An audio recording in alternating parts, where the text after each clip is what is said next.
चलो। Hello guys, मेरा नाम धर्मिष्ठा सानवी है। मैं राजकीय उच्च माध्यमिक विद्यालय उसरोन में पढ़ती हूँ, कक्षा 9 की छात्रा हूँ। आज मैं आपको कोविड-19 के तहत सत्र 2020-21 में आयोजित किशोरी बाल मेला में जो आयोजित हुआ है उसमें मैं आपको हार्ट के बारे में कुछ जानकारी देना चाहूँगी। हार्ट मानव के लेफ्ट साइड में एक मांसल मुट्ठी बंद आकृति का एक हार्ट पाया जाता है जो पचित भोजन को रक्त में घुलित होता है, उसे हमारे शरीर में वो भेजने का कार्य करता है।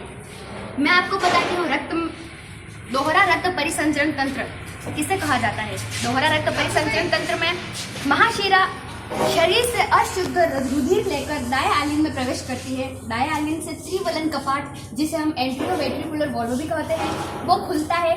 एंट्रोवेट्रिकुलर वॉल्व हमेशा रक्त को विपरीत दिशा में जाने से रोकते हैं। त्रिवलन कपाट जैसे ही खुलेगा और वो दाएं नीले में अशुद्ध रुधिर प्रवेश करेगा। अशुद्ध रुधिर दाएं नीले में प्रवेश करने पर महाधमनी उस अशुद्ध रुधिर को फेफड़ों में लेके जाएगी। फेफड़ों में श्वसन प्रक्रिया के द्वारा रक्त ऑक्सीकृत होगा। ऑक्सीकृत होने के बाद फुफ्फुस धमनी उस अशुद्ध रुधिर को महाशिरा में ही लेके जाएगी।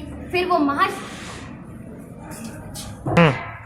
फिर फुफ्फुस शिरा ऑक्सीकृत हुए रक्त को बाएं आलिन में लेके आएगी। बाएं आलिन से द्विवलन कपाट, जिसे माइट्रल भी कहा जाता है, वो खुलेगा और बाएं नीले में रक्त प्रवेश करेगा। यह प्रक्रिया निरंतर चलती रहती है।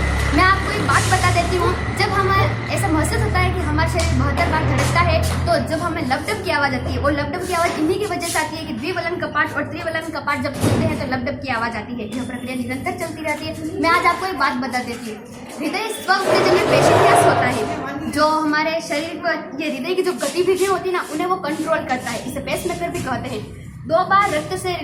रक्त दो बार हृदय से गुजरता है, इसलिए इसे दोहरा रक्त परिसंचरण तंत्र भी कहते हैं। इसे कार्डियक साइकिल भी कहते हैं। दोहरा रक्त परिसंचरण तंत्र जो मैंने आपको बताया है। Thank you.